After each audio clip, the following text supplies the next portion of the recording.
Enseñar Efesios es un desafío. Se considera uno de los escritos más profundos y todavía, ¿verdad? Todavía, aunque pues yo lo he estado estudiando ya desde hace, preparándome para este estudio, sí hay ciertas cosas en las que todavía le estoy pidiendo al Señor la luz, porque hay algunos temas que necesito las herramientas para explicarlos mejor. Temas como los lugares celestiales, los principados y las potestades. Son temas difíciles y necesito que el Señor me ayude a explicar bien y no lo que yo creo que son, sino lo que Él cree que son y lo que realmente Pablo tenía en mente cuando se refiere a eso, cuando se refiere a lugares celestiales, cuando se refiere a principados y potestades y cuando se refiere pues a muchas otras cosas, ¿verdad? Entonces, empiezo leyendo, pero como les dije hoy vamos a ver un poquito de la historia del ministerio de Pablo con Éfeso y un poquito de los motivos de la carta. Yo siento que el Espíritu me pudo conectar con cuál fue una de las razones por las que esta carta se escribió. Leo Efesios 1 y 2, Pablo, apóstol de Jesucristo, por la voluntad de Dios, a los santos y fieles en Cristo Jesús que están en Éfeso. Lo primero que quiero decir es que en este verso 1, en los manuscritos más antiguos, en los papiros más antiguos, esta palabra en Éfeso no aparece. La mayoría de eruditos creen de que esta carta fue una carta similar a la carta de Apocalipsis, una carta encíclica por así decirlo, que estaba destinada a toda Asia Menor. Entonces puede ser que Pablo se la haya dictado a Tíquico y le haya dicho haz varias copias para cada una de las iglesias. Y déjales en blanco la parte de, y bueno, y después le vas poniendo Éfeso o la Odisea o algunos de los otros, ¿verdad? El punto es de que en general nosotros la conocemos como Éfeso, pero también hay que entender que aunque la carta iba dirigida a todas las iglesias de Asia Menor, la capital o la central o la iglesia principal de esa región era Éfeso. Tal cual la carta de Apocalipsis, ustedes saben que todo empieza y dice, escribe a las 7 iglesias y a la primera que va a llegar el mensaje es a Éfeso y el recorrido normal era llegar primero a Éfeso y luego pasar a Esmirna, Tiatira, bueno, y todas las demás, ¿verdad? La carta, entonces, eso es lo primero que vale la pena rescatar, ¿verdad? Éfeso era la capital de esta zona y es una buena representación y obviamente sí, parte de la audiencia eran los cristianos de Éfeso, pero no era exclusivamente para la iglesia de los efesios. Hay una particularidad que tiene esta carta. Todas las demás cartas de Pablo tienen un extenso saludo al inicio y tienen un extenso número de nombres y saludos al final de cada carta. Esta carta es el saludo más corto de todas las cartas de Pablo al inicio y también es el saludo más corto de todas las cartas de Pablo al final. Y eso de alguna manera confirma este entendimiento que se tiene de que era una carta general. Es de todas las cartas de Pablo, juntamente con Romanos, la más instructiva, en el sentido de que la mayoría, lo vamos a ver un poco también en unos momentos, pero la mayoría de las cartas de Pablo buscan corregir algo, buscan responder algo, pero esta carta no se ve ningún tipo de regaño, no se ve ninguna llamada de atención, no se ve como en otras cartas. Digamos, hay otra carta que es muy instructiva, que es Romanos, pero todavía aún en Romanos hay un punto donde la carta de Romanos dice, pero que habla al fuerte y al débil y que da a entender que Pablo se había enterado de ciertas divisiones que habían en la iglesia de Roma y que está dentro de uno de los motivos por los cuales él escribe esta carta. En Efesios no hay ningún regaño. Sin embargo, hay una carta que él escribió en la misma época, quizá el día antes o algunos días antes, que es la carta de Colosenses, que sí es una carta correctiva y que de ahí surge Éfeso. Pero vamos a Entonces, en general la carta tiene un sabor muy gentil porque se escribe desde Roma.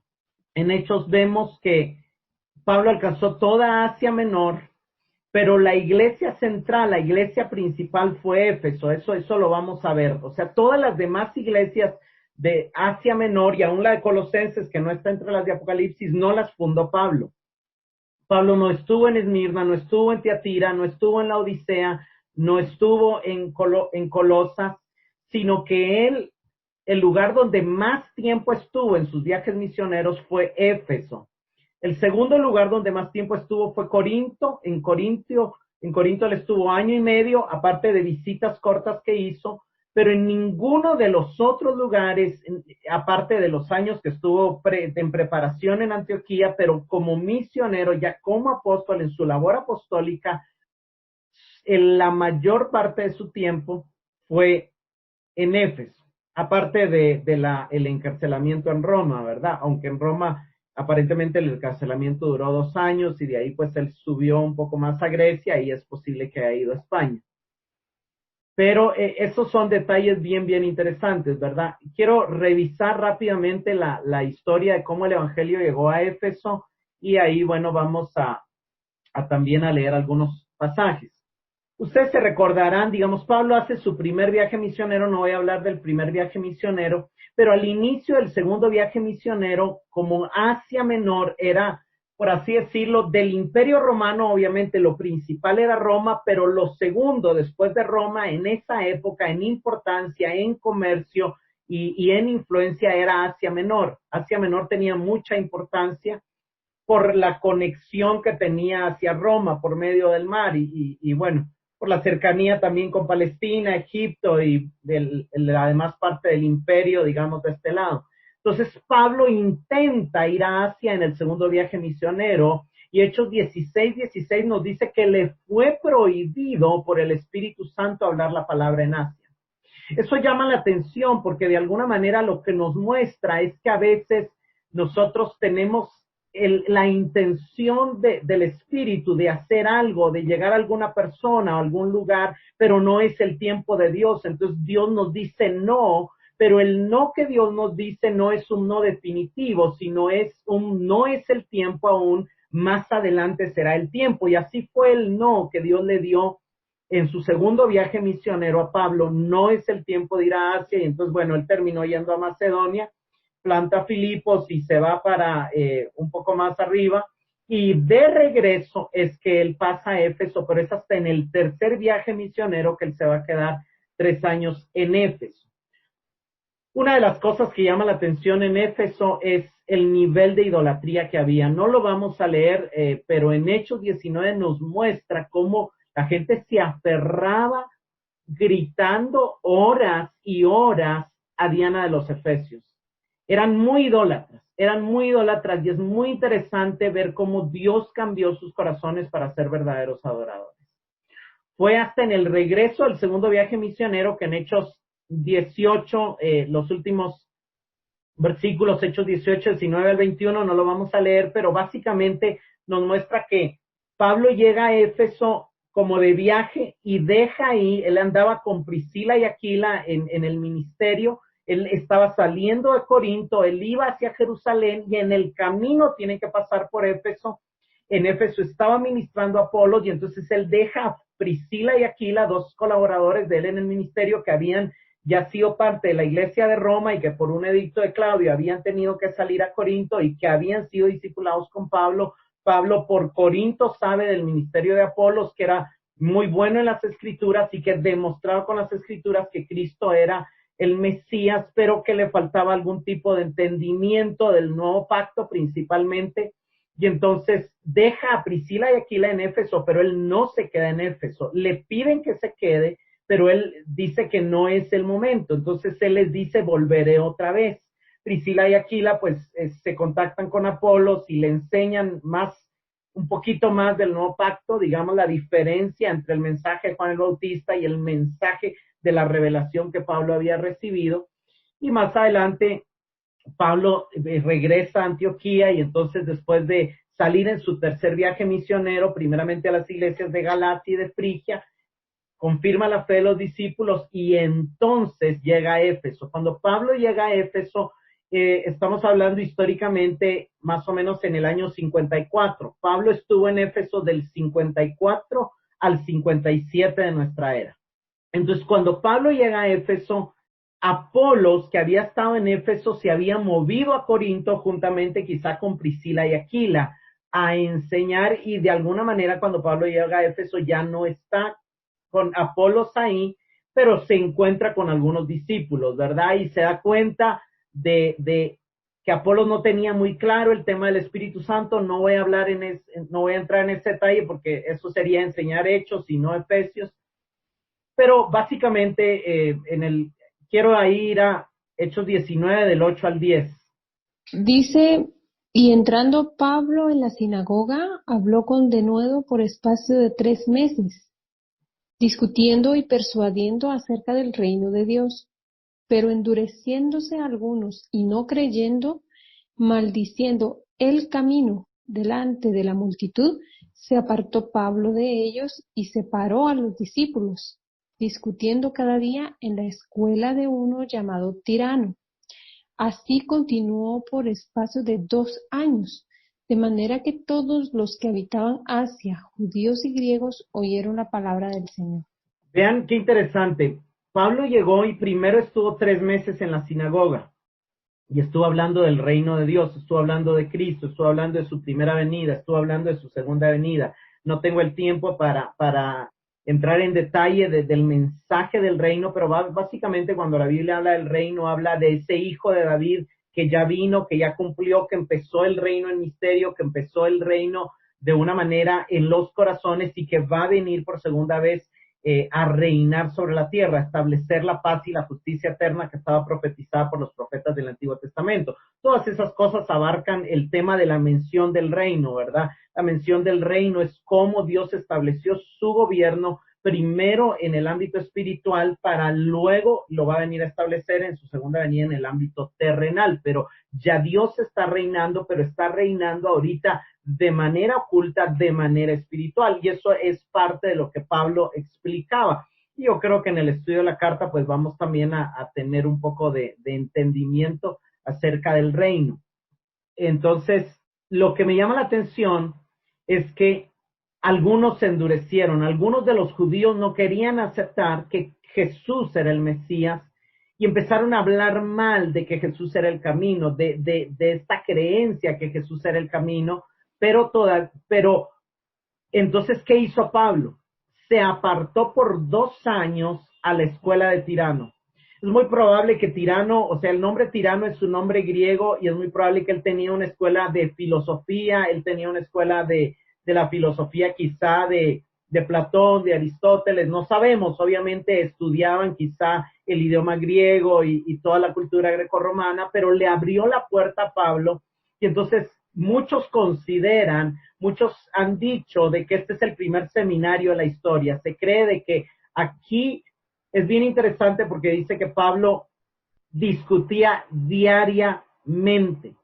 O sea, no había un día en que Pablo no tomara un tiempo. Es posible que Tirano enseñara lo que él seguía enseñando en la mañana y en las tardes Pablo enseñaba.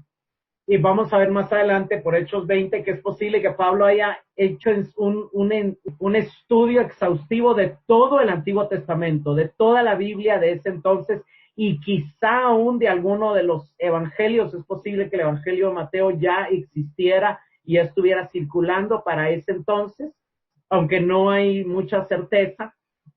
Pero Pablo explica que él discutía acerca de la verdad y esto continuó por 2 años enteros. Imagínense, 2 años diariamente.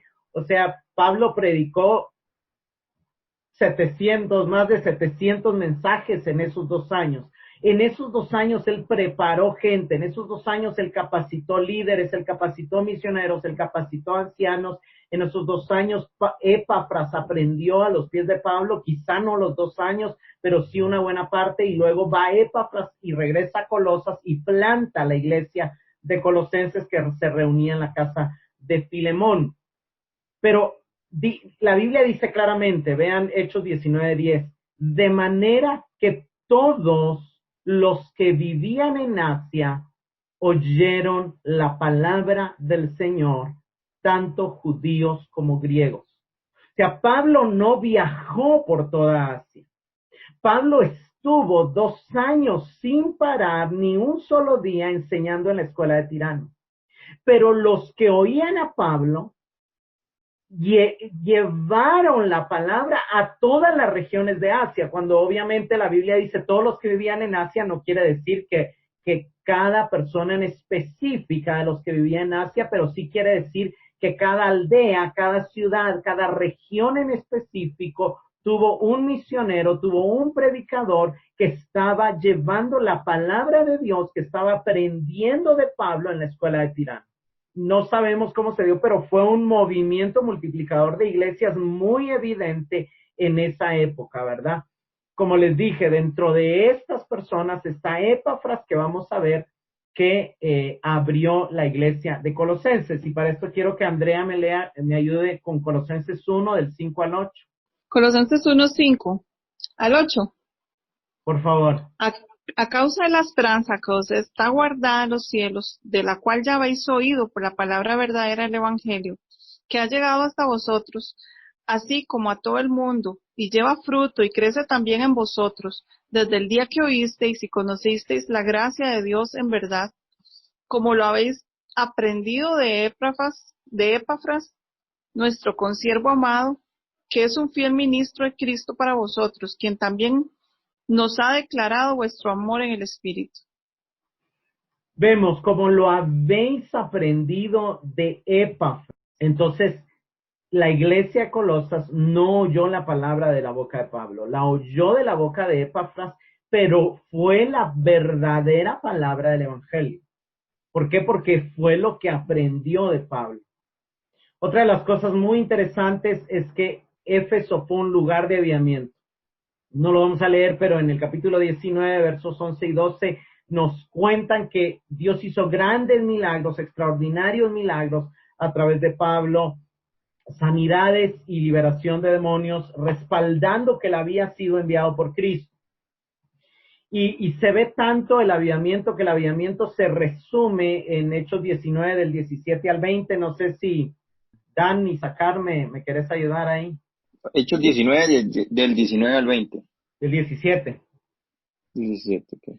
Y esto fue notorio a todos los que habitaban en Éfeso, así judíos como griegos, y tuvieron temor todos ellos, y era magnificado el nombre del Señor Jesús. Y muchos de los que habían creído venían confesando y dando cuenta de sus hechos. Asimismo, muchos de los que habían practicado la magia trajeron los libros y los quemaron delante de todos, y hecha la cuenta de su precio, hallaron que era 50,000 piezas de plata. Así crecía y prevalecía poderosamente la palabra del Señor. Vean cómo Lucas lo define. No crecía el ministerio de Pablo, no crecía la iglesia de Éfeso. Lo que crecía y prevalecía era la palabra del Señor. ¿Y cómo se medía ese crecimiento de la palabra? Se medía a través del avivamiento que traía arrepentimiento, de manera que los efesios dejaron sus ídolos y dejaron sus libros de magia y sus libros de espiritismo, y costaban tanto todos esos libros y herramientas que ellos tenían, que si se calculaba el precio de todos esos libros y de todo lo que eran 50,000 piezas de plata. No lo trasladé al dinero de hoy, pero me imagino que es muchísimo dinero, pero el punto es que no podemos dejar de mencionar la cosmovisión que había en la región con respecto a los poderes de los dioses, con respecto a la magia, con respecto a los principados, a las potestades, a lo que se mueve en este medio intermedio. Y entonces por eso claramente vemos que hubo un choque de poderes, y esa fue la razón por la que Dios respaldó a Pablo con milagros, porque ellos tenían una cosmovisión arraigada en el poder. Ellos tenían un elemento que ellos miraban en el poder, y por eso en la carta toca estos temas, ¿verdad? Vemos cómo ellos tenían una fuerte creencia en la magia, en poderes de los espíritus, en la capacidad de invocar situaciones espirituales y que causaran intervención en los medios físicos. Cuando ellos descubren que Cristo está por encima de los principados y potestades, por medio del mensaje de Pablo, ellos dicen no, ya no vamos a seguir invocando demonios. Y entonces ellos queman todos esos libros de magia. Sin embargo, ellos necesitan seguir transformando esa cosmovisión en la que habían crecido, ¿verdad? Y por eso es que Pablo en esta carta va a tocar temas como los que les mencioné, ¿verdad? Lugares espirituales, principados y potestades. Más adelante vemos en Hechos 20 la despedida que Pablo le hace a los de Éfeso, que ahí mismo vemos un resumen muy claro de la labor de Pablo en la iglesia de Éfeso. Y aquí no quiero que Axel ayúdame con Hechos 20 del 17 al 21. Byron, tal vez me ayudas con Hechos 20 del 22 al 24. Carlita, Hechos 20 del 25 al 27, pero después Vero, Hechos 20 del 28 al 31, y bueno, y ahí lo vamos viendo. Axel, no sé si podés. Amén. Dale. Del 17 al 21 me dijiste, ¿verdad? Por favor. Desde Mileto, Pablo mandó llamar a los ancianos de la iglesia de Éfeso. Cuando llegaron les dijo, ustedes saben cómo me porté todo el tiempo que estuve con ustedes, desde el primer día que vine a la provincia de Asia. He servido al Señor con toda humildad y con lágrimas, a pesar de haber sido sometido a duras pruebas por las maquinaciones de los judíos. Ustedes saben que no he vacilado en predicarles nada que les fuera de provecho, sino que les he enseñado públicamente y en las casas, a judíos y a griegos. Les he instado a convertirse a Dios y a creer en nuestro Señor Jesús. Es algo interesante porque lo que quiero rescatar de estos versículos es que el ministerio de Pablo tuvo las dos.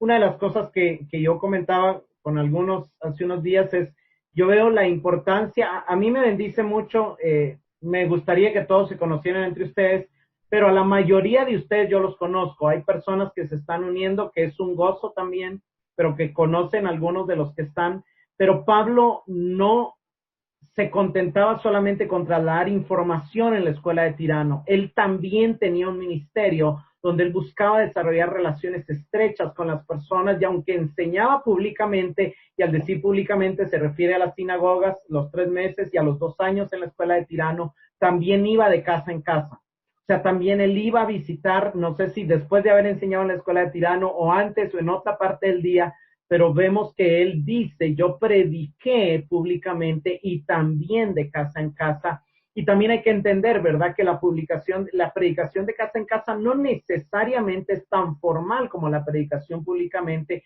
sino también tiene que ver con resolver dudas, con orar, con tratar diferentes temas, tal vez familiares, consejería, ir enseñando, digamos, en la práctica, en las situaciones reales que las personas vivían.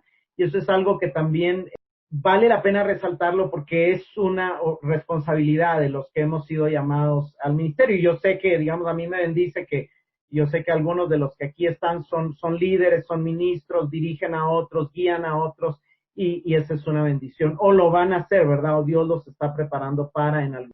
No sé a quién le dije del 22 al 24. Soy Byron. A mí me dijiste. Sí.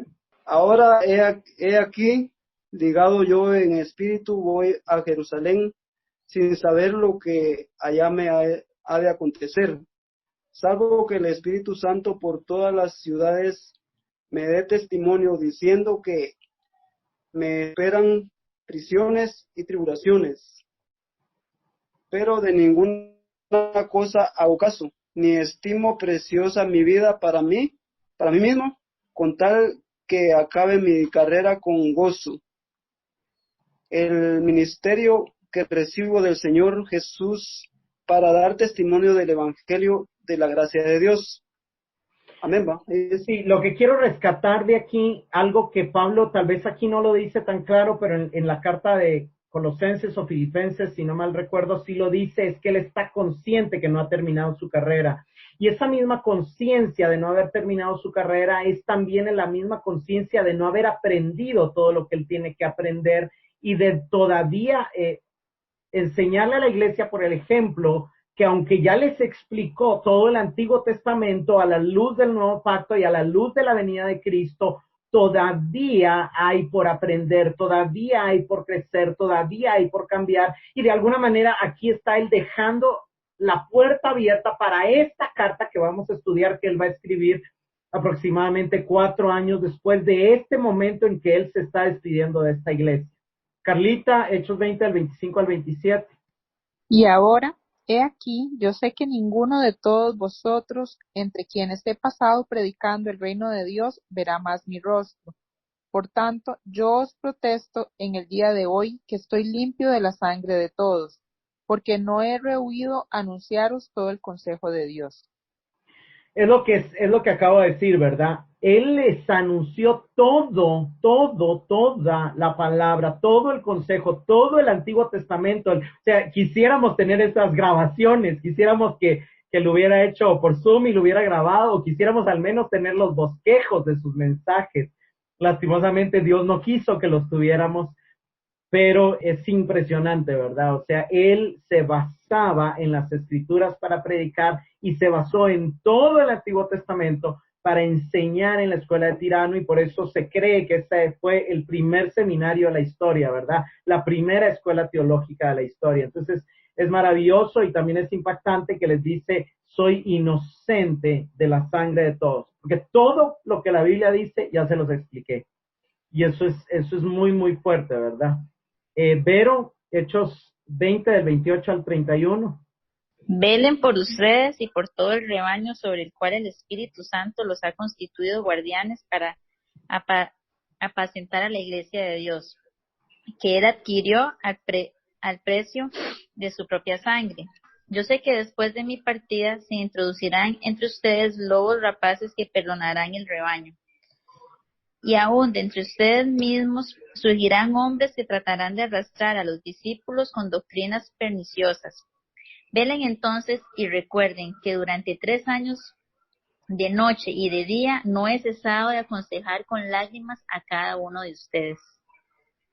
Aquí Pablo, aunque Lucas nos acaba de decir 3 meses en la sinagoga y 2 años en la escuela de Tirano, aquí Pablo nos confirma que el tiempo que él estuvo en Éfeso fueron 3 años. Obviamente hubieron tiempos muertos, obviamente hubo un tiempo antes de la sinagoga, entre la sinagoga y la escuela, o no sabemos si después de la escuela, pero lo interesante es, hay 2 cosas bien interesantes en estos versículos. Pablo siempre estuvo consciente que no el 100% de la gente que le oía era salva, no el 100% de la gente que le oía había nacido de nuevo, no el 100% de la gente que le oía iba a dar fruto. Él sabía que habían personas ahí que aparentaban ser creyentes, que aparentaban haber nacido de nuevo, que aparentaban ser trigo, pero eran cizaña. Y que un día se iba a manifestar lo que eran. Y que esas mismas personas, cuando Pablo ya no estuviera, se iban a convertir en lobos. Se iban a descubrir lo que en realidad eran. Lobos rapaces que iban a querer dañar a otros.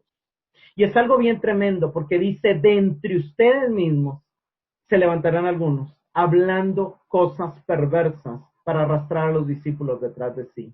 O sea, Pablo mismo les hace ver, después de darles una escuela teológica, después de enseñarles la palabra, después de estar 3 años con ellos, amonestándolo. La palabra amonestar es de alguna manera un consejo que busca provocar un cambio. El amonestar es ese consejo amoroso que contrasta, que lleva a las personas a verse ante la verdad y a ver su necesidad de cambiar, su necesidad de ser más como Cristo. Pablo no predicaba para que las personas crecieran en información. Pablo predicaba para provocar un cambio en las personas. Y créanme que mi mayor anhelo para cada uno de ustedes es que a través del estudio de esta carta puedan verse en Cristo, pueda cambiar la manera en que ustedes se ven a sí mismos, puedan construir su identidad sobre lo que somos en Cristo y eso traiga un cambio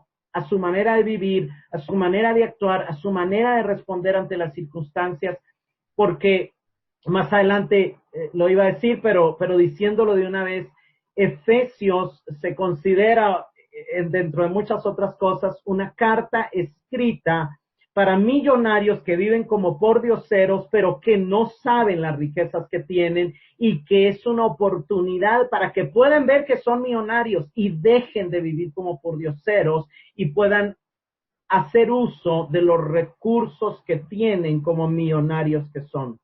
Entonces, Pablo ve ese peligro y ve lo que va a pasar en el futuro y no dice, no lo niega, él está consciente, pero aún así él dice, no me canso y seguiré pendiente de ustedes, pero ya no los voy a ver. Pero sé que se levantarán. Muchos años después vemos lastimosamente a Cristo regañando a esta iglesia por haber perdido su primer amor, y a todas las iglesias cercanas a ella por diferentes carencias que no es el tema de hoy, ¿verdad? Que vemos en Apocalipsis 2 y 3.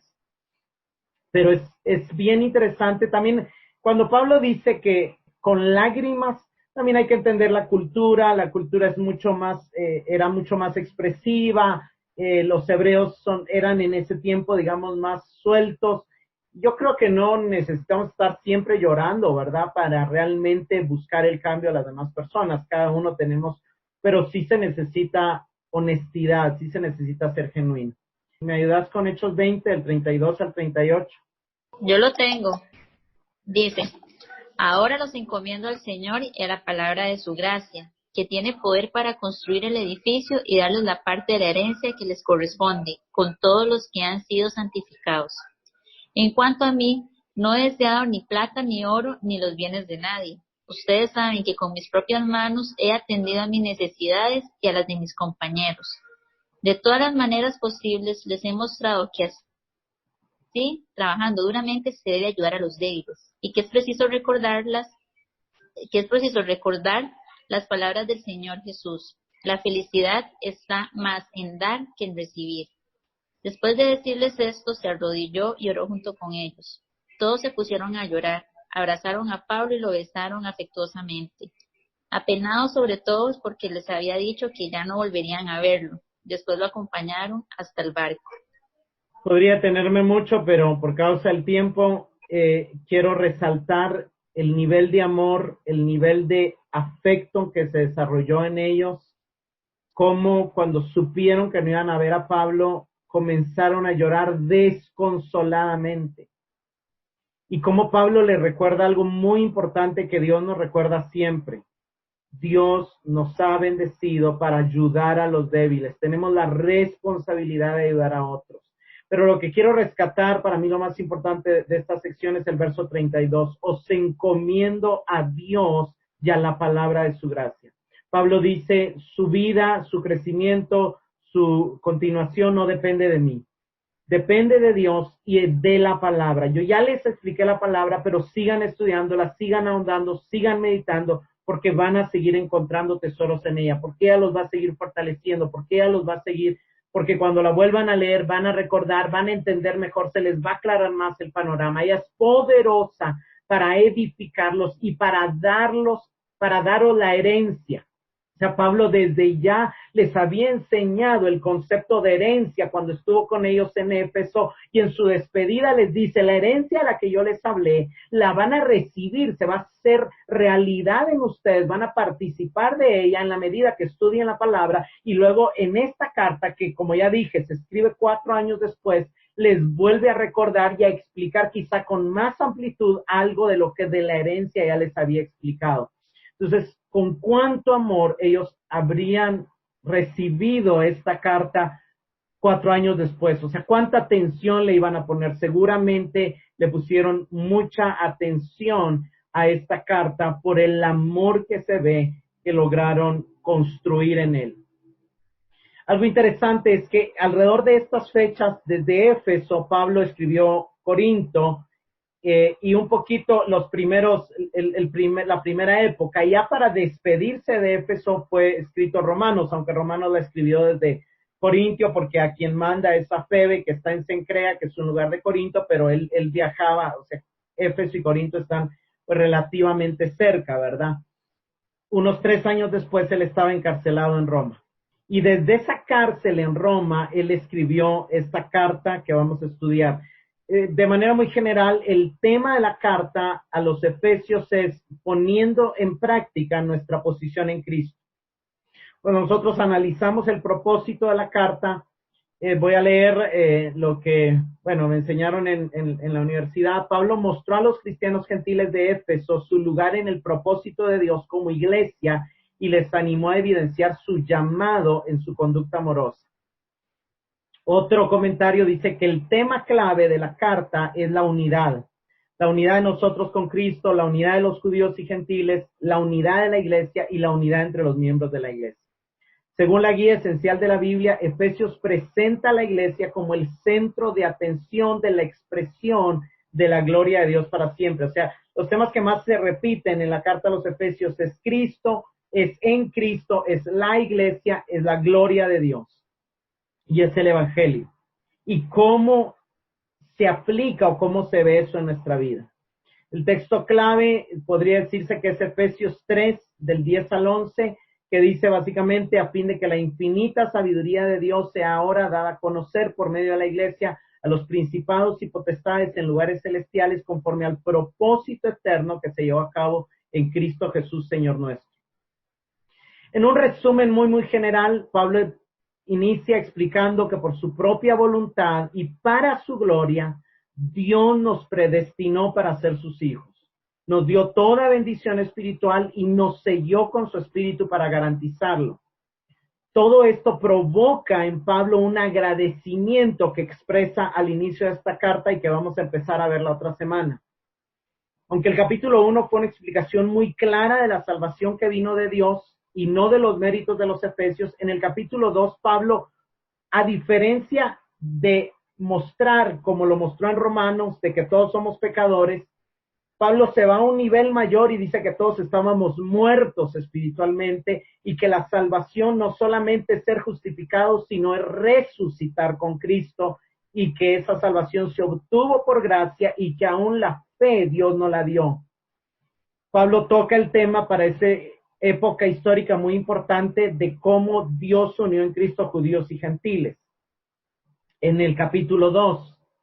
Y cómo es tan importante la inclusión de los gentiles, y en el capítulo 3, pues él sigue orando y alabando a Dios y mostrando cómo Dios va a cumplir su propósito eterno. Por así decirlo, la primera parte del libro es doctrinal, que dura los capítulos 1 al 3, que en el estudio nos va a llevar más tiempo, porque es más profunda. Y la segunda mitad del libro es práctica, que son de los capítulos 4 al 6, que esa, pues, por ser práctica, pues va ahí cuando ya lleguemos ahí vamos a avanzar más rápido en estas clases. La segunda parte es sumamente práctica. Pablo se basa en la primera para cómo debemos vivir en base a la primera nuestra vida en relación con la sociedad, con otros creyentes y principalmente dentro de la iglesia. Y hay mucho énfasis, obviamente, en el amor, como lo hay en Romanos y como lo hay en Corintios. La historia de la iglesia de Éfeso es privilegiada. Es el lugar donde Pablo está más tiempo, es el lugar donde hubo un seminario teológico, es una iglesia central y un centro de plantación de iglesias para toda Asia. Fue pastoreada después de Pablo por Timoteo, luego de ser pastoreada por Timoteo fue pastoreada por el apóstol Juan, y luego es la principal receptora del anuncio de la victoria de Cristo registrada en el libro de Apocalipsis, y de esa ascensión, de ese crescendo de Cristo en su gloria que nos muestra Apocalipsis. Cuando lo leemos bien, Apocalipsis no es más que un libro de contrastes donde cada vez Cristo aparece con más gloria dentro del mismo libro. Sin embargo, lastimosamente, pues vemos que para esa época, que fue el año 90, 40 años después, otra generación, el amor se había enfriado. Y esta carta es muy importante para nosotros porque todos nosotros tenemos el anhelo de aprender sana doctrina, pero una de las cosas que Pablo nos va a preguntar en el estudio de esta carta es: ¿estamos aplicando lo que estamos aprendiendo? ¿Estamos viviendo a la luz de que tenemos sana doctrina o no? ¿Cómo surge esta carta? Aquí quiero que Carol me ayude con Colosenses 2 del 8 al 10, y mientras lo encuentra, básicamente Pablo está en Roma. Pablo llega a Roma después de un naufragio, después de una mordedura de serpiente, después de querer ser muerto por los judíos. Pero todo eso hace que Dios tenga misericordia de Pablo y le permita cierta libertad en una casa cárcel en Roma. En esa casa cárcel él puede predicar de Cristo con libertad y sin impedimento, según Hechos 28. Y más o menos en el año 61, dentro de esa casa cárcel, llega Epafras de Colosas a visitarlo. Epafras llega a visitar a Pablo porque han llegado falsos maestros a la iglesia de Colosas y Epafras no sabe cómo afrontarlos, o sea, no tiene una idea clara de cómo responder ante estas falsas doctrinas que están llevando estos falsos maestros, que tienen que ver un poco con el tema del sábado, que tienen que ver un poco con ayunos, que tienen que ver un poco con ascetismo, tratamiento de la carne, y que tienen que ver un poco también con que Cristo tal vez no habitó en carne, sino fue un ser espiritual, y entonces quizá él no tuvo un cuerpo netamente físico, porque hay una idea gnóstica que lo físico era malo. Entonces llega Epafras a visitar a Pablo y a decirle que le explique, porque él necesita saber si lo que estos falsos maestros están diciendo si es verdad o no. Y entonces Pablo escribe la carta de Colosenses para llevar la verdad y para contrarrestar la mentira que llegó a Colosas. Y aquí no vamos a leer todo, pero quiero que Carol me ayude leyendo Colosenses 2, del 8 al 10, que nos da una pequeña idea del error que había entrado a Colosas. Todo el capítulo 2 nos da bastante idea, pero en estos versículos lo vamos a resumir por causa del tiempo. Dice, no permitan que nadie los atrape con filosofías huecas y disparates elocuentes, que nacen del pensamiento humano y de los poderes espirituales de este mundo y no de Cristo, pues en Cristo habita toda la plenitud de Dios en un cuerpo humano. De modo que ustedes también están completos mediante la unión con Cristo, quien es la cabeza de todo gobernante y toda autoridad. Cuando Pablo va a atacar la herejía que entró a Colosas, Pablo decide explicarle a la iglesia la supremacía de Cristo. Pablo explica cómo en Cristo Dios reconcilió todas las cosas, cómo Él es el primogénito, cómo Él es Dios y no fue criado, cómo Él tuvo un cuerpo físico, pero en ese cuerpo físico Dios habitaba. Pablo explica que Cristo fue 100% hombre y al mismo tiempo 100% Dios, y les dice, no se dejen engañar. Lo que llama la atención es que Pablo no nos explica la mentira, ni se dedica a responder, ellos dicen esto, y el argumento contrario es esto, ellos dicen esto. Solo dice, señores, todo eso que les han enseñado son huecas sutilezas, son filosofías humanas, están basadas en la manera de pensar del mundo, en los rudimentos del mundo, y no están basadas en Cristo. Cristo es la cabeza. Más adelante les dice, el evangelio no tiene nada que ver con dejar de comer o no dejar de comer, guardar días o no guardar días. Eso parece bonito para la carne o parece espiritual, pero no sirve de nada contra los apetitos de la carne. Ahí ustedes pueden leerlo más adelante al final del capítulo 2 de Colosenses.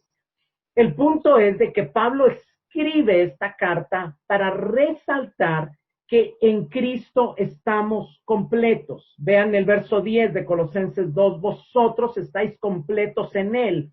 Pablo está diciendo, ustedes no les hace falta nada, no necesitan circuncidarse, no necesitan guardar ritos, no necesitan guardar días. Lo que necesitan es entender que su plenitud está en Él y que su plenitud está en desarrollar su relación con Él y desarrollar su identidad en Él. Entonces, la carta a los Colosenses sí es correctiva, pero lo que yo de alguna manera percibía es cómo Pablo quizá termina de escribir la carta de Colosenses y él se va a dormir y él se pone a pensar en las demás iglesias de Asia Menor, tanto en la iglesia de Éfeso como en todas las demás iglesias que se abrieron mientras él estuvo en Éfeso, y entonces él ve que corren riesgo de ser engañados. Él ve que necesita afirmarlos en su identidad en Cristo, en su llamado en Cristo, en su posición en Cristo. Entonces, a la mañana siguiente, después de que él ya dictó la carta de Colosenses a Tíquico, él llama a Tíquico. Él llama a Tíquico y él se para y le dice a Tíquico, toma papiro y pluma porque necesito mandar otra carta general a las iglesias de Asia. Necesito escribirles, necesito enriquecer a los creyentes en su entendimiento de cuál es su posición en Cristo, de cuál es su identidad en Cristo, de cuáles son sus riquezas en Cristo. Porque si los colosenses se están dejando engañar, los otros corren peligro de caer en engaño. Necesito afirmarlos en su fe y en su llamado para que nadie los deje engañar. Esto lo confirma el verso 14 de Efesios 4. Dice, para que ya no seáis niños, para que ya no seáis llevados por todo viento de doctrina, para que no os dejéis engañar. No lo tengo aquí a la mano, pero vemos que uno de los motivos era eso. O sea, y eso es bien lindo saberlo, porque una de las riquezas que trae para nosotros el entender bien la carta a los Efesios es que esta carta nos va a blindar contra el engaño. Esta carta nos va a dar herramientas para detectar la mentira. Esta carta nos va a dar herramientas para salir del engaño, del mundo, del sistema, del enemigo y también de herejías y blasfemias que se han introducido dentro de la iglesia. A diferencia de lo que mueve a Pablo a escribir otras cartas, en el caso de Gálatas vemos que lo mueve la tristeza y el enojo por su desvío. En el caso de Tesalonicenses los mueve el dolor de no haber estado con ellos mucho tiempo y la corrección de las cosas que no les quedaron muy claras. En el caso de Corintios y Colosenses es una corrección. En el caso de Corintios es un llamado de atención por su falta de amor, por su inmadurez. En el caso de Colosenses también es un llamado de atención por dejarse engañar. En el caso de Filipenses, lo que lo mueve a escribirla es el agradecimiento y el informe de cómo él está. Y en el caso de Romanos, es la búsqueda de vínculos para poner un fundamento apostólico y para mover su base misionera.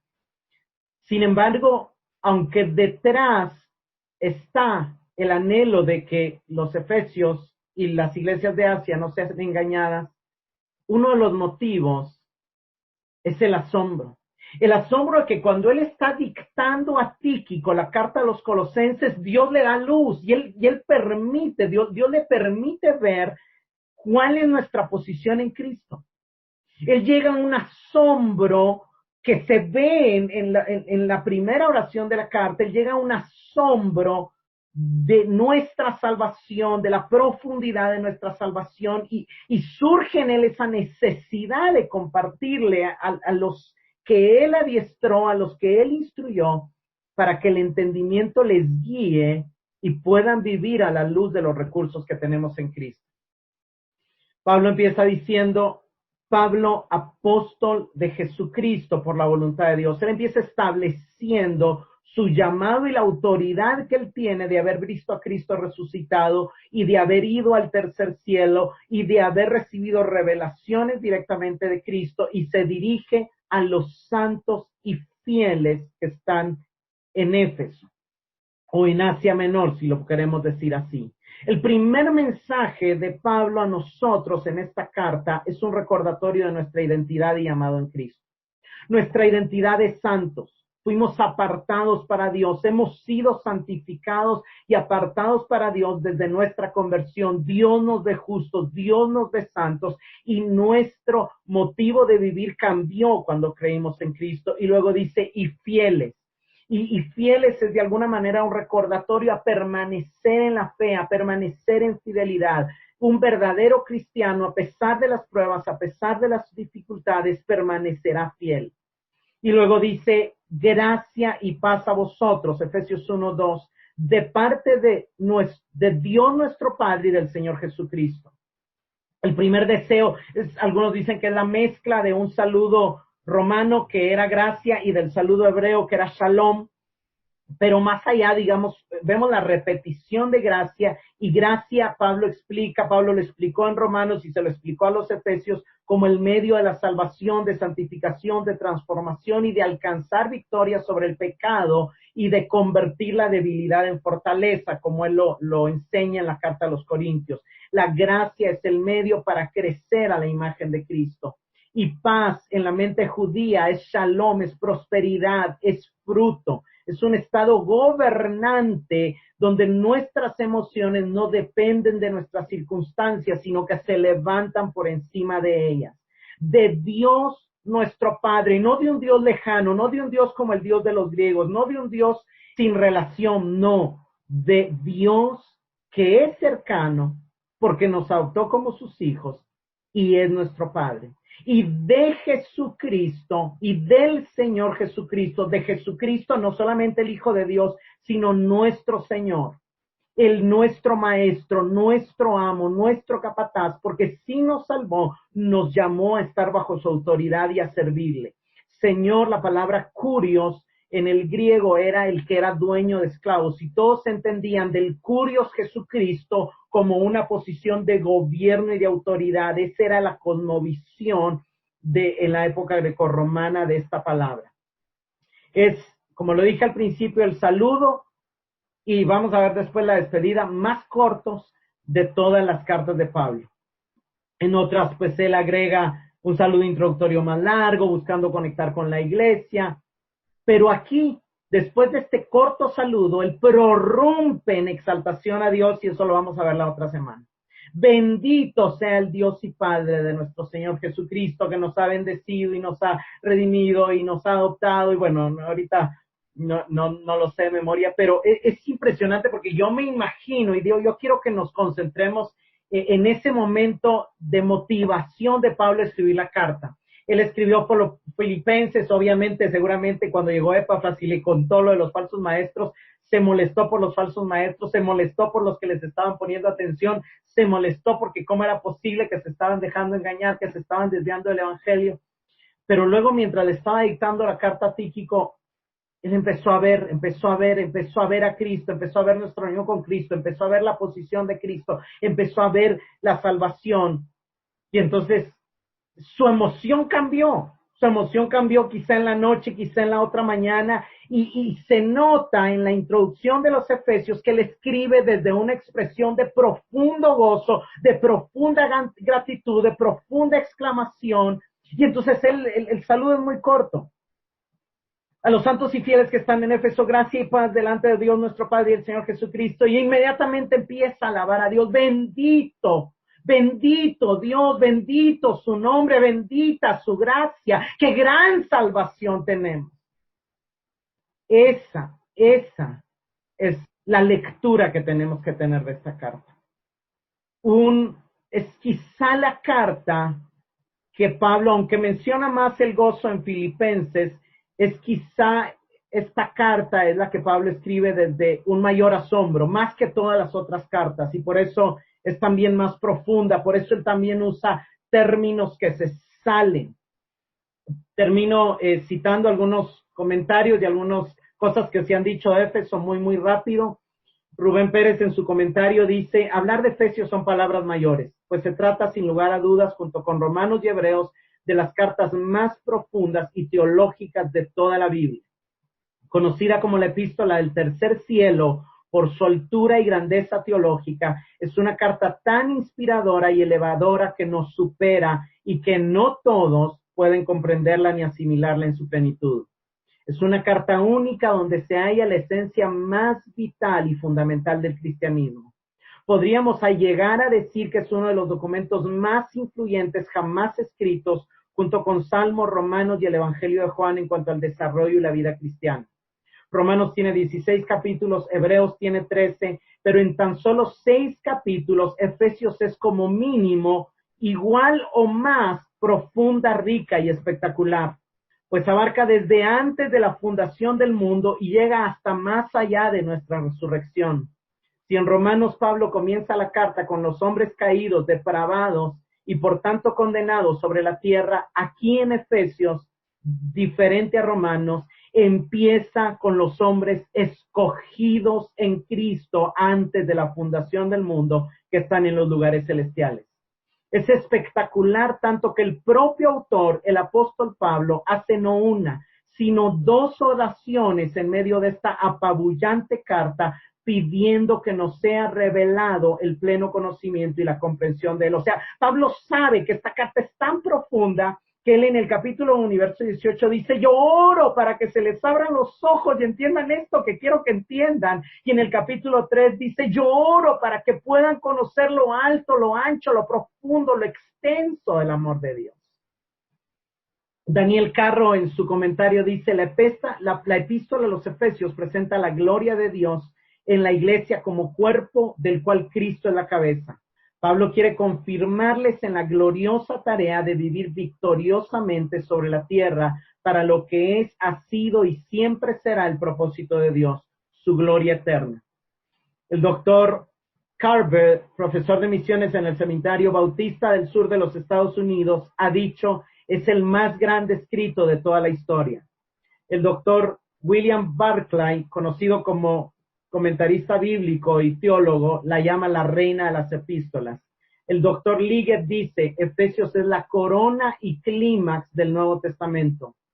Warren Wiersbe dice, Dios, que es mucho más sabio que nosotros, permitió que Pablo estuviera preso para que allí, en la quietud y soledad de su celda, pudiera recibir la más gloriosa y completa revelación del misterio de Cristo y de su iglesia.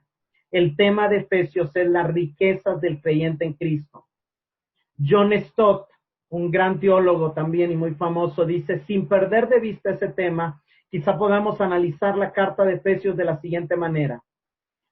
Del 1:3 al 2:10, la nueva vida que Dios nos dio en Cristo. Del 2:11 al 3:21, la nueva sociedad que Dios creó por medio de Cristo. Del 4:1 al 5:21, los nuevos valores que Dios espera de su nueva sociedad, especialmente unidad y pureza. Y al final de la carta, del 5:21 en adelante, las nuevas relaciones a las que Dios nos ha invitado. Armonía en el hogar y hostilidad hacia el diablo. No, esto alguien más lo dijo, pero ya lo mencioné, pero Efesios es una carta escrita para los millonarios que viven como pordioseros para recordarles que tienen recursos y abundantes y que existe la posibilidad de dejar de vivir como pordioseros. Termino leyendo la versión The Message, que es una versión en inglés, pero la traduje al español. Efesios 1, del 20 al 23 dice, toda esta energía proviene de Cristo. Dios lo resucitó de la muerte y lo puso en un trono en el cielo profundo a cargo de dirigir el universo, todo, desde galaxias hasta gobiernos, sin nombre y sin poder exento de su gobierno, y no solo por el momento, sino para siempre. Él está a cargo de todo, tiene la última palabra de todo, y esto me llama la atención. En el centro de todo, Cristo gobierna la iglesia. La iglesia no es periférica al mundo, el mundo es periférico a la iglesia. La iglesia es el cuerpo de Cristo, en el que Él habla y actúa, por el cual llena todo con su presencia. Obviamente esto merece una explicación más detallada, que será no el siguiente, porque el siguiente no vamos a llegar hasta el 20, sino algunos después. Y en el mensaje que yo les mandé ayer, les cité Efesios 3:4 en esa versión de Message. Y Pablo dice en medio de la carta, en el capítulo 3, dice, a medida que lean lo que les he escrito, podrán ver por ustedes mismos el misterio de Cristo. Lo que él está diciendo es, estudiar esta carta nos va a llevar a descubrir esas cosas no tan evidentes de nuestra salvación, no tan evidentes de nuestra unión con Cristo, no tan evidentes de la obra misma de Cristo, pero profundamente ricas para transformar nuestra vida. Déjenme cerrar con oración y luego abro a preguntas y comentarios. Padre, te damos gracias por este estudio, por mis hermanos, por el hambre que tú has puesto en ellos, Señor, para aprender de tu palabra. Gracias, Señor, por permitirnos llevarnos a ese momento en el que en esa celda el apóstol Pablo fue impactado por la revelación y la luz que tú le trajiste al ver la grandeza de nuestra salvación en Cristo. Y como Él quiso, Señor, tu Espíritu a través de Él quiso dejarnos este escrito para blindarnos del engaño. Que a través, Señor, del tiempo que duren estas clases y el estudio de esta carta, podamos crecer en nuestro entendimiento, nuestros ojos sean abiertos y podamos ser blindados contra el engaño de las filosofías psicológicas humanas del mundo, pero también de las blasfemias y herejías que se han introducido dentro del cuerpo de Cristo. Oramos por tu gracia, lloramos por tu paz, y como Pablo y tu espíritu deseaba para nosotros, así yo oro por cada uno de mis hermanos, que tu gracia y tu paz les recuerde que ellos ya son santos, aunque lidian todavía con el pecado, pero su identidad es santos y ya son fieles, aunque a veces a pesar de nuestra infidelidad, tú sigues siendo fiel.